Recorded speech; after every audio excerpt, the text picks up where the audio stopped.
Welcome to season 2 of On the Spot. At On the Spot, we discuss the issues. Hello and welcome to another episode of On the Spot with me, Stella. And well, I am still on my Accra, Ghana journey series. So I have caught up at Cooper Cappuccino.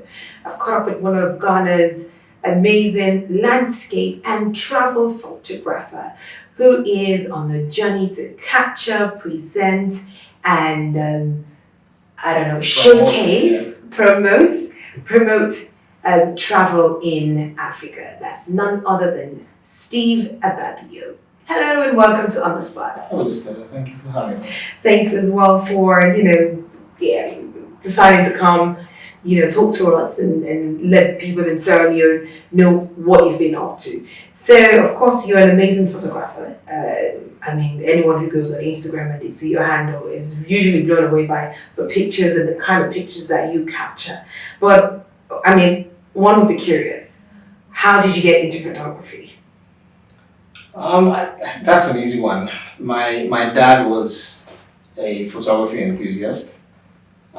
My dad was actually a pastor, he was an evangelist. He used to travel a lot. He used to visit lots of different countries, and he had a really good camera, and he would always, take pictures wherever he went. And he would come back with loads of prints. So even though we didn't get to travel with him, we actually did get to travel with him because we would go through the pictures with him, and he'd tell us the story, of what each picture represented, how it came about. So I think that was a spark that made me want to be able to do the same thing. Okay, so how long have you been in photography? I've had photography as a hobby since my secondary school days. I got into it professionally when I started. I moved to the US in 1999, and the company I was working with was into web development and training. So somehow, some other, I needed to take pictures for clients, and the clients loved the work. So I decided to take a course, get better at it, and then start doing it professionally. So I guess since 2001 thereabout. Okay, so why landscape and travel? Landscape and travel. What's the catch there? Landscapes don't need makeup. Is that a good excuse to travel the world? Well, yeah, that is there, but I there's just a certain serene beauty about a landscape, and it's amazing how many different looks the same landscape can give you. If you shoot it at dawn, you get something different. You shoot it at early in the morning, it's different. Shoot it at midday, it's different. At dusk, it's different. At night, it's different. So that versatility, I guess, I just love seeing the different facets that nature presents. Yeah, I'm sure when you started, or probably when you, decided you wanted to go into photography, at that point in time, probably your parents would have been like, photography. Do you think it's now, when you look at now, a lucrative kind of career? I don't know that, because this is Africa, this isn't the US, this isn't Europe, and so photography is a bit different here than it is there. And then also, I really didn't have that issue with my parents, because by the time I got into photography, as a profession, I'd actually been working for many years. Okay. I left school in '93. I worked with the company, rose to become a manager. We left for another company, was a manager there for a couple of years. So I had done several different things before deciding that I wanted to focus on photography and do that. So I really didn't have a parental issue in that sense. Okay. So how receptive are people to your kind of pictures, to your work? I know when it comes to weddings and parties, that's normally where people think photography, and one would say in that area is very, very, very lucrative. So how receptive are people? Well, people are quite receptive, and to be very honest, I did start out in weddings and parties and those kinds of things. That's where most of us cut our teeth. It's just that as you develop, you begin to know the things that really get your creative juices flowing, and so you focus more on that. I think at the time that I determined that I was going to focus on travel and landscapes, It was a bit unusual, but I mean, reception has been great so far. People buy my prints, which is nice to know. You know, when you know your prints are hanging on somebody's wall, it's a bit of a validation to the choices that you made. Okay, well, continue to stay with me, Steve. I am, of course, still on my Ghana series episodes. This is On the Spot. We'll take a break and we'll be back.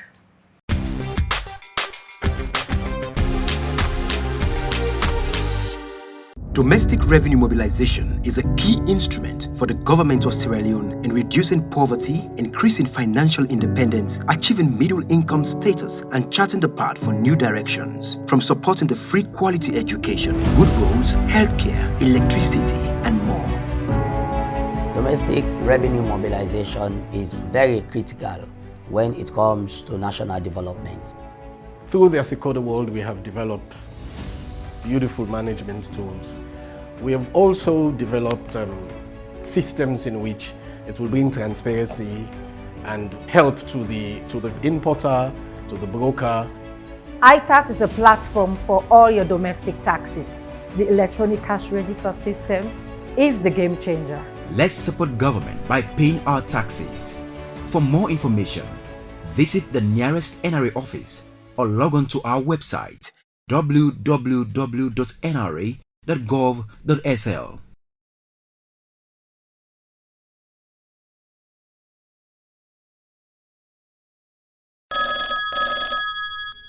Hello?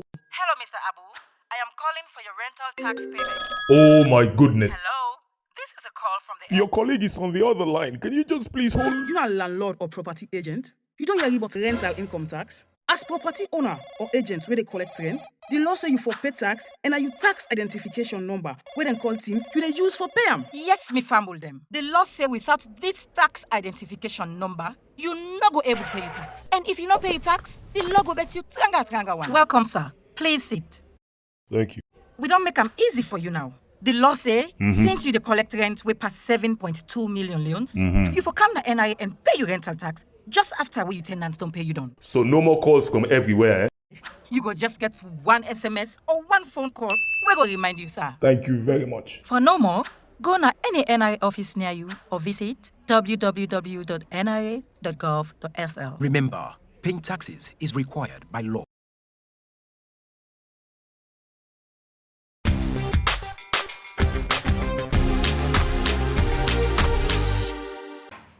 Welcome back to On the Spot. I'm speaking to Steve Ababio, who is a photographer, well, landscape and travel photographer.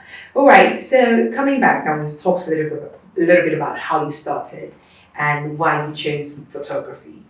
But you're an independent photographer. Yes. But now you have decided to collaborate with a group of other young people. Yes. Hence the birth of Destination Africa. Tell us a little bit about Destination Africa. Well, the Destination Africa project, I guess, is to a large extent a culmination of my journey along the landscape and travel photography path. I believe that what had happened was because I've been shooting a lot within Africa and landscapes take me to destinations that you would consider attractions in a way. I became acutely aware because I came to photography from a marketing and public relations background.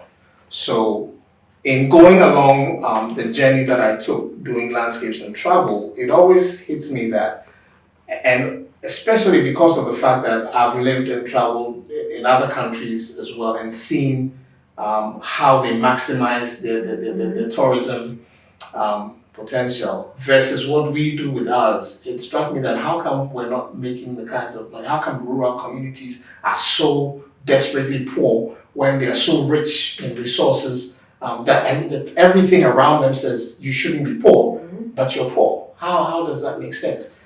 And that makes sense because nobody is looking at it from an opportunity perspective. Nobody is promoting it from the viewpoint that this could actually be a source of income for several different people. So that's where the idea came from, that, you know what, photographs are great, but I think that under the circumstances for these things, videos say more. You can say more with video than you can with pictures in certain circumstances. So I decided to put together a group of young people that I've worked with in different circumstances and different sectors and say, this is what I think we should do. I think we should come together. Let's see if we can promote Africa to Africans in such a way that they begin to travel within Africa more, they begin to spend their money within Africa more, and as a result, begin to lift up the communities where these attractions are, and for themselves even find investment opportunities that they can begin to establish and employ local people, which will also help reduce the rural urban. I know that the project really kicked off with Sao Tome. Tell us a little bit about how you and your team came about choosing that particular country and where next.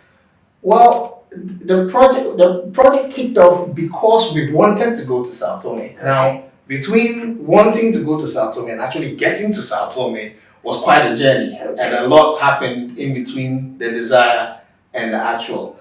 And it also happened because we went to Sao Tome as a team for the first time in September of 2017.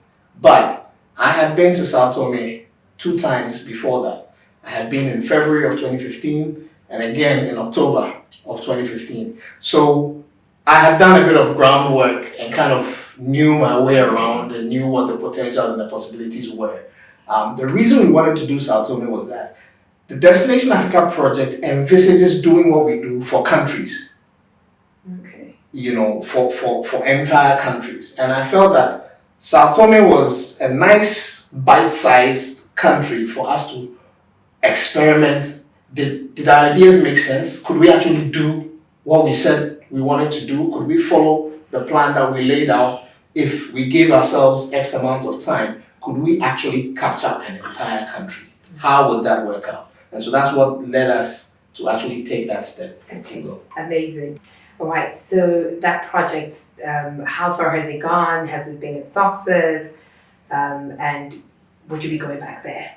Oh, it's been a fantastic success. Definitely will be going back there. We made really, really great friends. What happened was we went in September, we spent 3 weeks. The first 2 weeks, you know, Sao Tome and Principe is 2 islands. The bigger island is Sao Tome, and the small island is Principe. And so we spent 2 weeks on Sao Tome, and then we spent a week in Principe shooting different places and different things. And then, so we came back and did our editing and everything, put it together. When we finished putting it together, we actually launched it here in Accra, here at the Antique Lemonade Art Space. And then we went back to Sao Tome. So today is the 6th of March, exactly a year ago.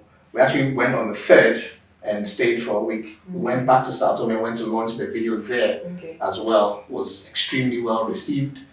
We spent another week, did another video of the place, of completely different places, different areas, because there's still so much to discover, so much to do. So is this work done with maybe say the government or the authorities or maybe the ministry or the board or tourism board?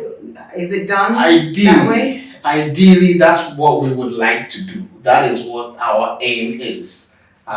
In reality, that hasn't worked out that way.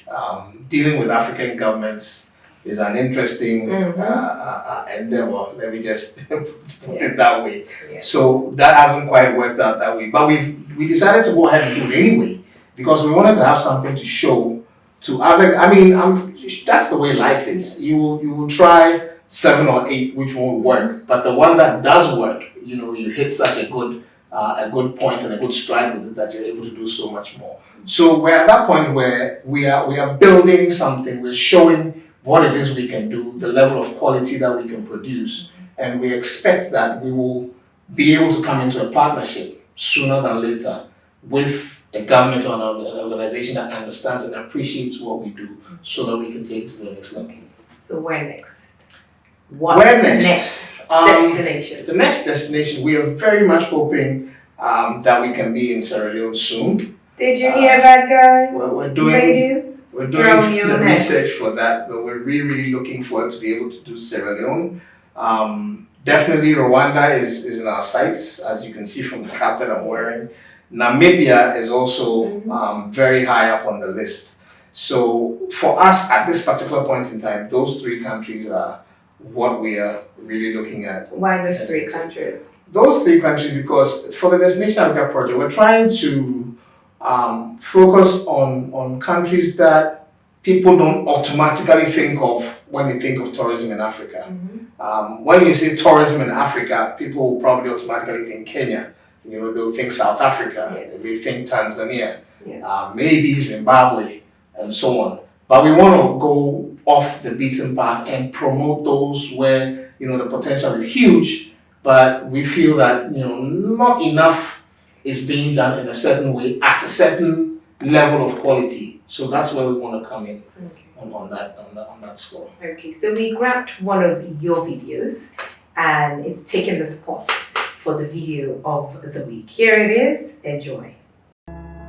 Santo me, botei stand de nós. Vou para de nossa história e de nós.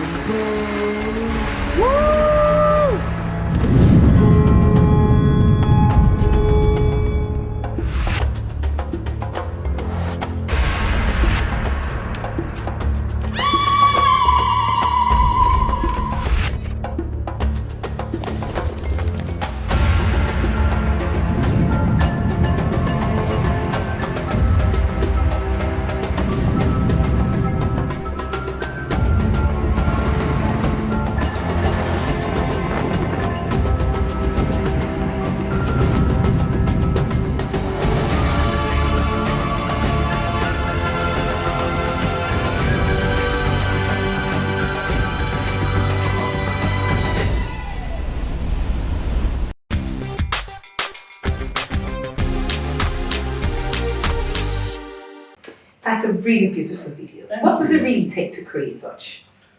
It takes a lot of commitment and a lot of hard work. Okay. A lot of hard work. I mean, it's so funny. The video is beautiful. The locations are amazing. And everybody that sees it says, take me there, I want to go with you. But if they had any idea what we had to go through and what it took, I think it would be a different story. There's also, for me, one of the biggest challenges is finding Africans, especially African girls who swim. Okay. I'm not going to say anything because I don't know how to swim. So, yeah, I think I can relate. Okay. So that's one of the challenges, because when we're shooting these videos, we pretty much are committed to go anywhere and do anything. If it is anything that has to do with tourism, we'll do it. And in this case, you're dealing with islands. Islands are surrounded by water. So, of course, you're going to go, fishing. You're going to go snorkeling. You're going to go scuba diving. All of that. And we should be able, not only should we be able to do it, we should be able to film ourselves doing it. Yeah. And not film ourselves looking frightened doing it, but actually having fun doing it. So, yeah, it's interesting. Okay. So that brings me to my next question. Your team. What sort of people are you working with? I work with a bunch of crazy people. Crazy young people. Creatives are said to always be quite cuckoo. Those guys are crazy. They're out of this world. I mean, they're fantastic people. They work hard. They will go anywhere. They will do anything. They don't complain. I mean, they will push the boundaries, push the envelope. I mean, they're always coming up with innovative ideas about how to shoot stuff and how to, it's just fantastic working with them. I mean, I think they are probably the reason I feel so young at heart. Okay. That they're probably the reason why I have to keep up. So, where do you see Destination Africa 3 to 5 years from now? 3 to 5 years from now, I would see Destination Africa as being a champion for conservation across the continent and a champion for investment, particularly in the area of ecotourism, because I feel that really has some of the biggest potential to bring employment and improved livelihoods to a lot of our rural communities. There's so much opportunity. There are countries where, Sao Tome, for example, where Ghana, for example, is the second biggest exporter of cocoa in the world. Sao Tome is nowhere near. But they have got the right idea because cocoa farms are actually tourist destinations.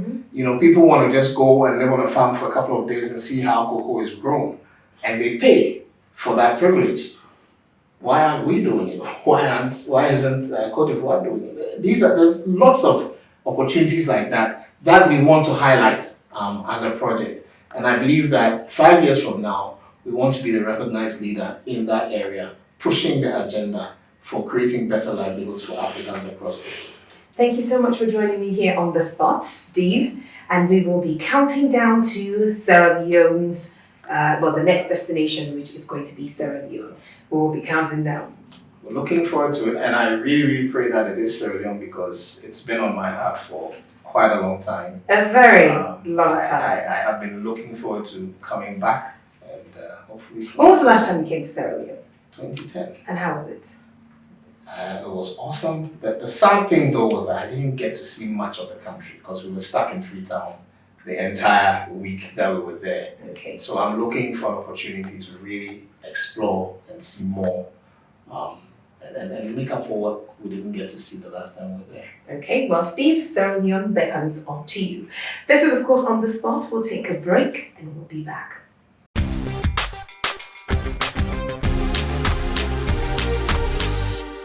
Domestic revenue mobilization is a key instrument for the government of Sierra Leone in reducing poverty, increasing financial independence, achieving middle-income status, and charting the path for new directions. From supporting the free quality education, good roads, healthcare, electricity, and more. Domestic revenue mobilization is very critical when it comes to national development. Through the Accra world, we have developed beautiful management tools. We have also developed systems in which it will bring transparency and help to the importer, to the broker. iTax is a platform for all your domestic taxes. The electronic cash register system is the game changer. Let's support government by paying our taxes. For more information, visit the nearest NRA office or log on to our website www.nra.gov.sl.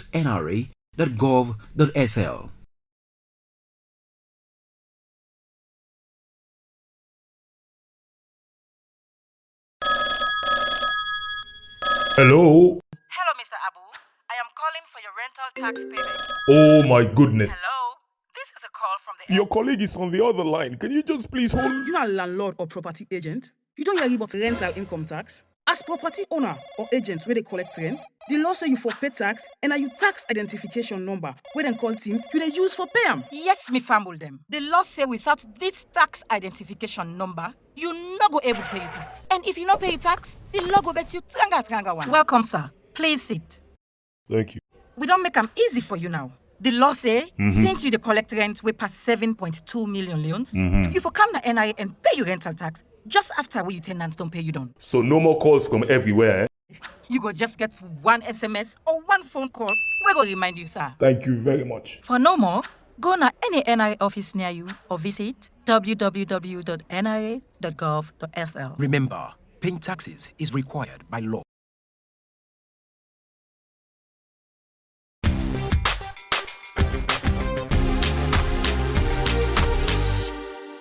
Welcome back still. This is On the Spot with me, Stella Bangura, and I have another amazing person here with me.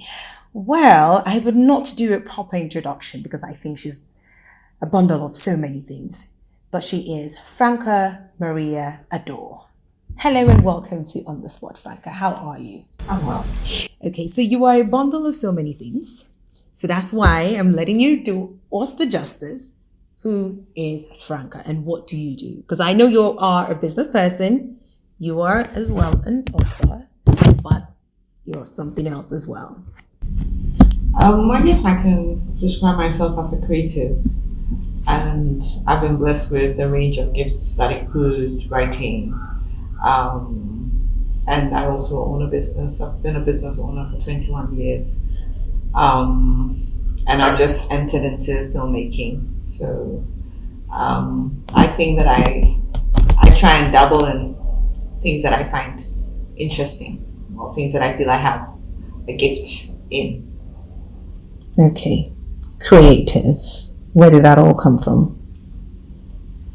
I think with my writing, when I was in primary school, I realized that my essays were interesting because I went to a Catholic school and the nuns would take my essays back to the convent, I guess for entertainment. So I think at that point I realized that, okay, there's a gift here, and that gift is able to make people feel a certain way. But I was like 11 then, and I don't think I really recognized what I could do with it. In those days, you didn't have writing as a possible career. Very set things that you could do, and being an author wasn't really one of those. So I think I came to my writing very, very late. Okay. I lived in the UK for a while. I had a really good boss who was very encouraging of gifts, and he was one of those people who would say, you're really good at this, you need to push this. So when I was coming back to Ghana, one of the things he said to me was that you should write. And I think I carried that back with me, and at some point I was able to take it up and do something with it. Okay. So now this is something that you kind of just, you're tapping into, but you're also giving other people the opportunity to express themselves, if that's the right word to use. You are an author, you are also a business person, and you've got this thing for creatives. So tell us a little bit, before we get to the creative aspect, the business side. How did it all start for you? 21 years in business. It's a long way. Well, when I came back from the UK, I was really looking to work. I did have some business ideas, but the person I was going to partner with decided she didn't want to come back to Ghana. So I came back and thought, okay, I'm going to work a bit and just see how things go. The idea actually came when I went to a restaurant by myself and felt very uncomfortable. Because in those days, like in the 90s, it was like you couldn't go as a woman and sit in a restaurant by yourself and eat. And that's where I thought, why can't I create somewhere that, if you're a single woman, you can come and sit and have a coffee or a scone and read a book, read a magazine, and just chill, and nobody will bother you, and you don't feel obliged to be around people, because not everybody wants to be with people all the time.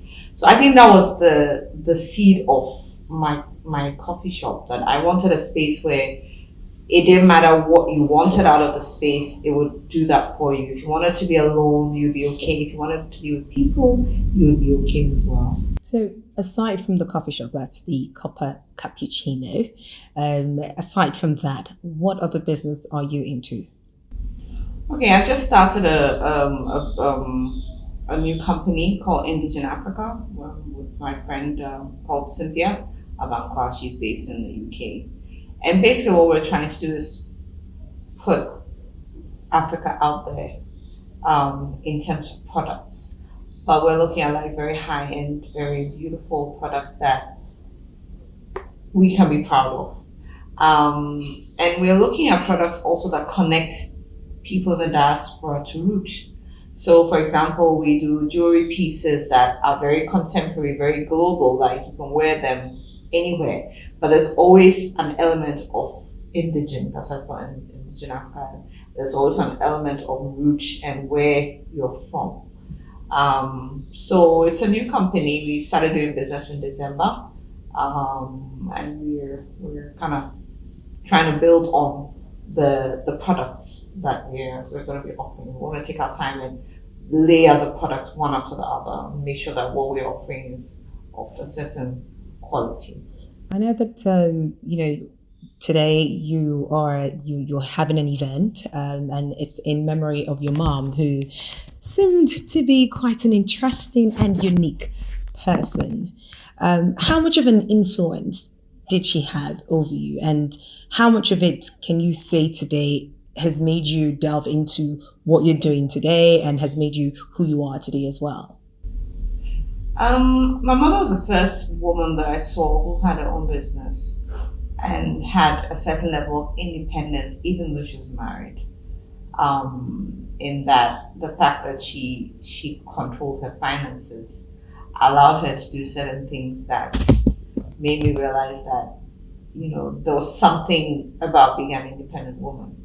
I'll give you an example. She put my brothers through college in the States. And that was something she couldn't have done if she didn't have the resources to do it, because she felt that would be where they would thrive. So I think I realized early on that, if you have your own money, and if you work hard and you have your own money, you're able to do some amazing things within a family. And you're able to influence the family. You're able to take the next generation to another level. And I think that's what she did for us. Like, she took us to another level. With my dad, I think they were good partners. He was more cautious. She was a risk taker. He was flamboyant. He was low key. So they were like a good balance. And I also think that she never really spoiled me. She never really made me feel like, at some point I thought we were poor. Because every time you asked her for something, she's like, I don't have money. And I'm looking at her bank statements from 1970 something. I'm like, this is the last time she had money. She never traveled with us, and I think what that did was it made me want to aspire. Because I think if she'd also done too much, then what would there be for us to look forward to? What would there be for me to look forward to? I think her journey into the food business also brought me to where I am, in terms of it was a very comfortable transition for me. And I like to think that, wherever she is, I think she even before she passed, she was very proud of what I've been able to achieve with this business by God's grace. And we named the building after her, and she would ask, is my name still on the building? I'm like, yeah, it's still on the building. So yeah, I feel like she was proud of what I had done with what she had started. And that's the whole point of legacy, is like, you're supposed to build on it. They set you up, and then you take it and you move to the next level. Yeah. Okay. All right. Well, continue to stay with us. We are still with Franka Maria Andoh. This is On the Spot. We'll be back.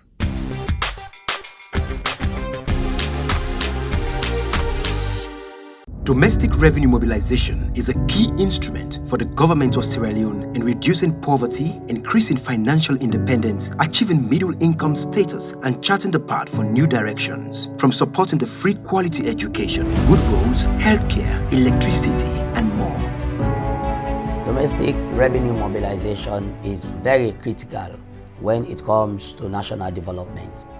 Through the Accra world, we have developed beautiful management tools. We have also developed systems in which it will bring transparency and help to the importer, to the broker. iTax is a platform for all your domestic taxes. The electronic cash register system is the game changer. Let's support government by paying our taxes. For more information, visit the nearest NRA office or log on to our website www.nra.gov.sl.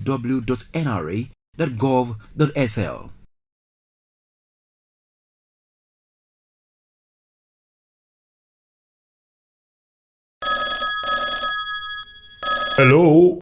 Hello, Mr. Abu. I am calling for your rental tax payment. Oh my goodness. Hello? This is a call from the... Your colleague is on the other line. Can you just please hold? You are a landlord or property agent? You don't hear about rental income tax? As property owner or agent where they collect rent, the law say you for pay tax and you tax identification number where they call team you they use for pay am. Yes, me fumble them. The law say without this tax identification number, you not go able to pay your tax. And if you not pay your tax, the law go bet you tranga one. Welcome, sir. Please sit. Thank you. We don't make them easy for you now. The law say, since you the collect rent we pass 7.2 million leons, you for come to NIA and pay your rental tax just after we your tenants don't pay you down. So no more calls from everywhere. You go just get one SMS or one phone call. We go remind you, sir. Thank you very much. For no more, go to any NIA office near you or visit www.nia.gov.sl. Remember, paying taxes is required by law.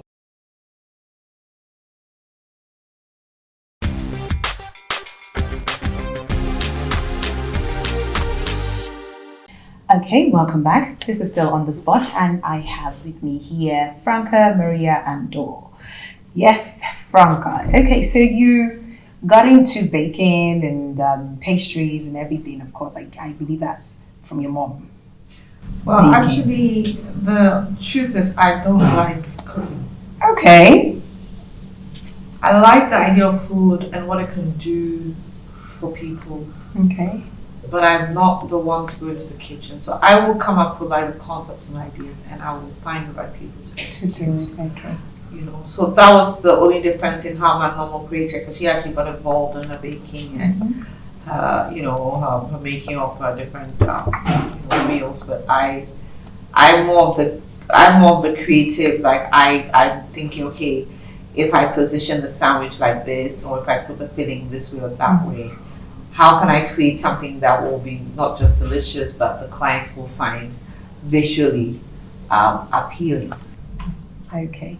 So now, as we speak about the creatives, you have a spot for people to come and share whatever creative gene and tendencies are within them. And it's called the Antique Lemonade Art Space. Where did that name come from? That's creative actually in its own way. Okay, well, I like antiques, I like vintage, I like old furniture, I like old things. I think I'm an old soul. And I'd also just started a lemonade business at the time. I asked my daughter to do it, and she was a bit reluctant, so I said, okay, you know what, I'll do it myself. Okay. So I basically supply lemonade to the coffee shop. And then I thought, well, what am I going to call this place? Antique. I like antiques. We're going to feature antiques here. I'm making lemonade. Lemonade has so many different layers of meaning. It's something that when you have it by itself is bitter, but when you add to it, it can become something refreshing, beautiful. And so I thought, okay, why don't I combine the two? And then that's how we got Antique Lemonade. Okay, so what sort of space is it? And who can access it? Okay, well, it started off initially as a photography gallery, like a space where we would focus on displaying not just experienced photographers, but also starting photographers that we whose work we liked, and in the hope that people would come in and purchase, because there was a lot of art galleries and art, but there was nowhere that you could go and they would have beautifully framed photography. And then people started coming in, we were having events, and it's almost like the space decided what direction it was going to go. So we actually changed it from a gallery and now call it an art space. So basically it's somewhere that creatives come and collaborate on projects. Last year we worked on our first short film, The Secret Number. We premiered it in January. We're currently in discussion for our second film. We're working on a lot of documentaries. We actually have a separate section called Lemon Tree, which is our film and publishing unit.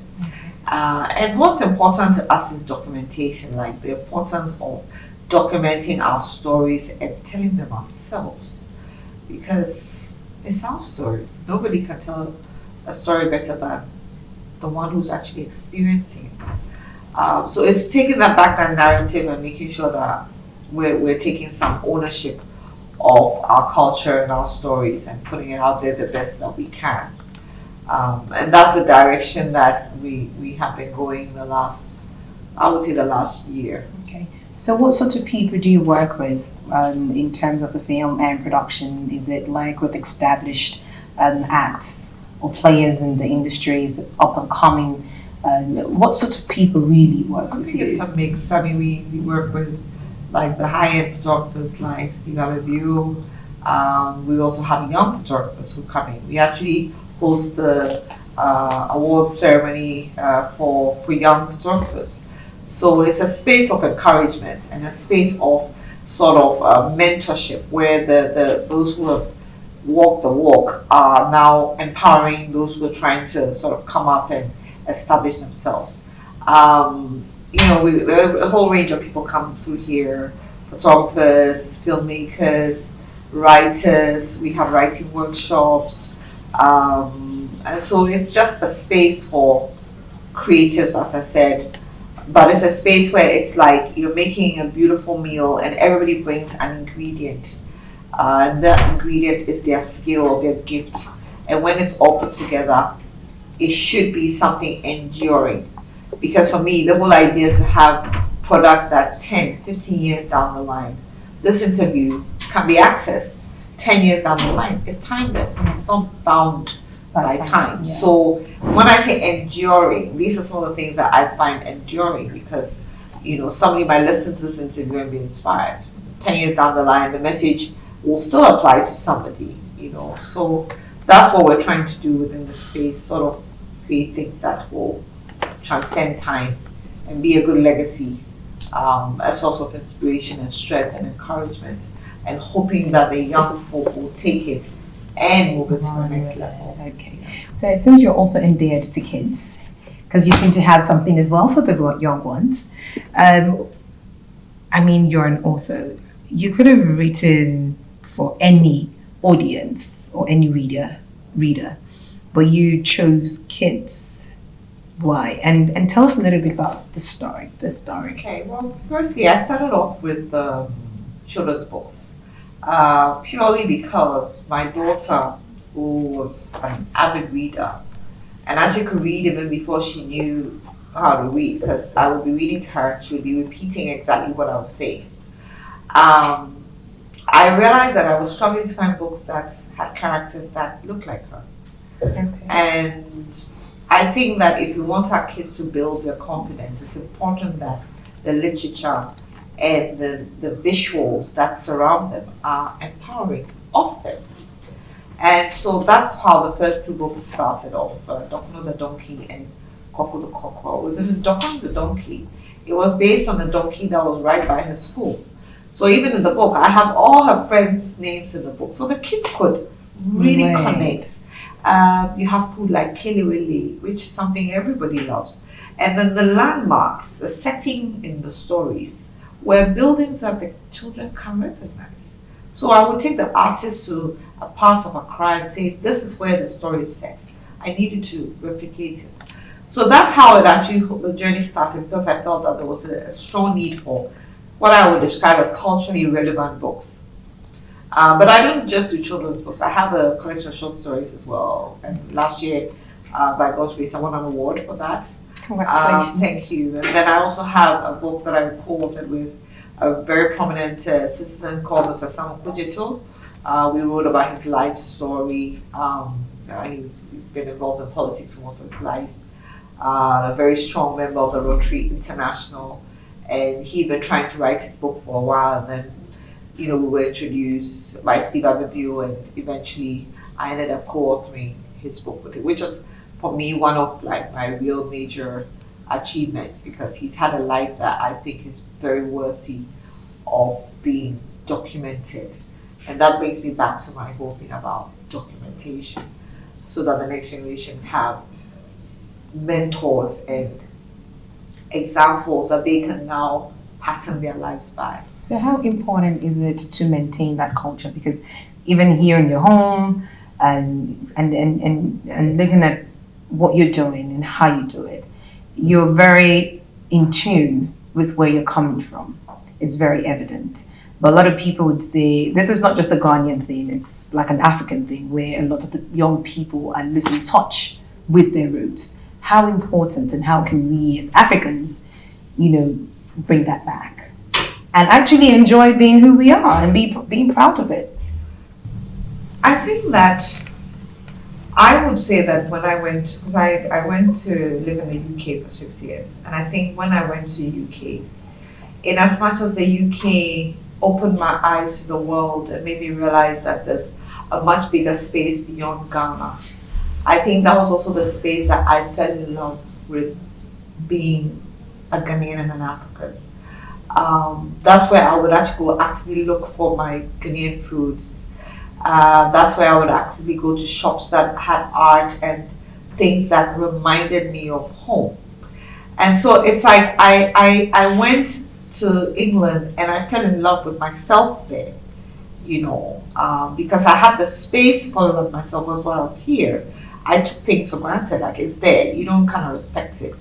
But I also feel like we owe it as parents to educate our children and to expose them to who they are in terms of stories and books, and get them to love themselves. But people don't even want to speak the local language with their children anymore.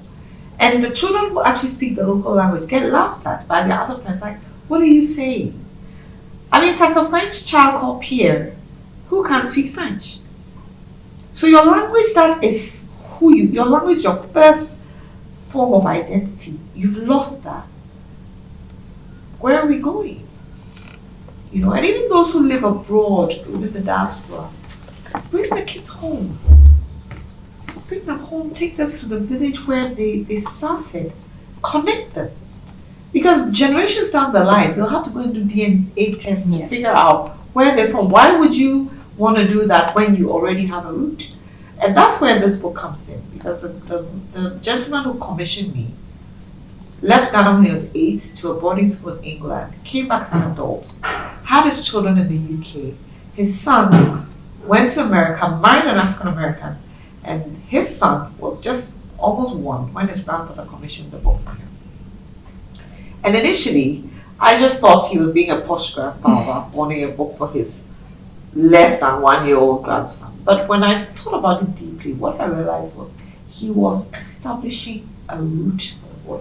This book was going to be like a birth certificate, because this boy will pass this book on to his children's children, and they will always know that they have roots in Ghana. For those in Ghana who probably want to grab a copy of this book, where can they get it? So basically, we're selling out of the coffee shop, Cappuccino. We're getting ready to put it online. So you can always go on our Antique Lemonade social media, either Instagram or Facebook, where we'll be putting out information on, when we start selling them online. Okay, and is also Antique Lemonade only accessible to Ghanaians? You probably may have someone right now watching us in Sierra Leone who may be interested and may want to come here and do something. No, I think that the direction that we're all going, and it's not by chance. Today's Independence Day in Ghana, and that vision that Kwame Nkrumah had of a united Africa. And even if we're not physically united, I think we have to be emotionally united, and we have to be united in business and in creativity. And so yes, it's an open space. It's a space for Africans and anybody in the diaspora, anybody in the world who can tie into what we're doing and understands what we're doing. So we're trying to leave a good legacy for the next generation. So it's an open space for everybody. It's an open space for all of us. We'll take a break and we'll be back.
So welcome back. I am with Franka Andoh. This is On the Spot in Ghana, part of my Ghana Experience series, and I'm sure you've enjoyed so far all the bits that's been coming to you. Ghana is a really beautiful country. I really enjoyed my stay in Accra. It's been very interesting. So for someone who is watching, well, we do have a number of people watching, definitely in Ghana and most definitely in Sierra Leone. What would you want to say? Because I know that Accra, Ghana, the late Kwame Nkrumah was so pan-African, and he really spoke about one Africa. And I see that as well is what you're very passionate about. So what would you like to say to Africans? 3 things you'd like to leave us with. Well, I mean, I want to say we need to learn to work together. And I think we need to learn to respect each other and trust each other, because that's the only way we can benefit economically. You can't do business if you don't have trust. And we need to look at how we can trade more within ourselves, create more opportunities to trade with each other. And so that we're not dependent on products from the West. Because I think there's a huge dependence on products from the West, whereas within Africa, I think we have enough resources to produce things that are of good quality. So I think we need to try and wean ourselves a bit off that dependence on imports and look at how we can collaborate in different ways, like in this sense, in creative ways, but also in business, because I think that will give us that push. The collaboration and the working together will give us that push, and a quicker push than if we're trying to manage by ourselves, everybody in their corner. Okay, and I know that was supposed to be 3, but I'm going to ask one more question. So what would you want to say to any woman out there who maybe is doing business? You've been in business now for over 20 years. So what would you want to say to them? And maybe a woman out there who is still dependent on her family, dependent on her husband, probably dependent on whatever they may get from the family in terms of inheritance. So what would you really like to say to them? I want to say that when women are empowered, it can change the fortunes of whole family. And empowered is not just about financial empowerment, it's about allowing them to contribute their ideas and their quota, not just to family, but also to community and to government. There's nothing for me personally, nothing like being an independent woman and able to make good decisions, because it's not enough just to be able to make decisions. They have to be good decisions. They have decisions that impact positively. And so, I'm always pushing for women to try and stand on their own feet, and sort of do genuine, real work and wait it out. So I think sometimes with the young, they want everything now. Instant. And they think they have to have everything now. I didn't have a car. When I was 40, I didn't have a car. Because every time I made a bit of money, I plowed it back into the business. So I had to make those sacrifices before I could get to a point where, because when you have a car, you have to maintain the car. And those are sacrifices that I had to make. Sometimes it's embarrassing. You don't have a car, your friends are driving all these nice cars, but you've got to stick it out and stay true to yourself, stay focused.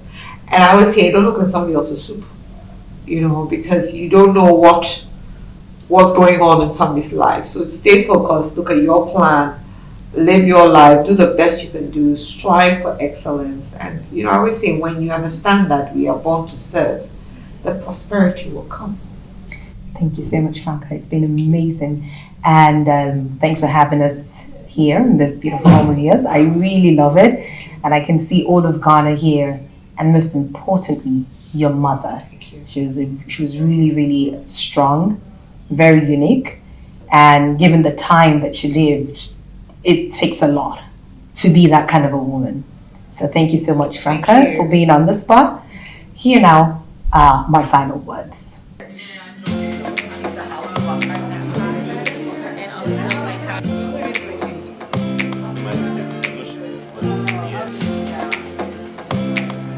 This young lady, she's wearing one of those accessories. Just show you how it's used. When I describe it, when it's there, you may not be able to really see how it's used. And this is actually my mom's fabric that I've made into something else that she's wearing. This is also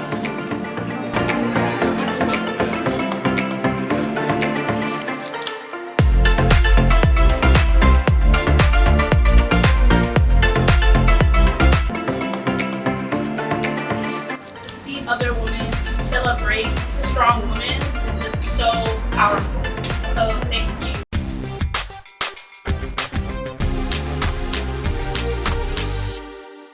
In my final words, it's been an amazing experience here in Ghana. Great people, good music, amazing food, and above all, a very beautiful country. A clear reminder and manifestation that Africa in itself is a beautiful continent, and we do have all it takes to become the next great continent the world will ever see. All it would require is collaboration, unity, and above all, love for one another. Thank you so much, Medasi, for joining me on this journey. But of course, the conversation still continues on our Facebook page, where we'll love to have you join the conversation by dropping your comments on the page On the Spot with Stella. But until next week, when we'll be back, stay fabulous because the spotlight is on you.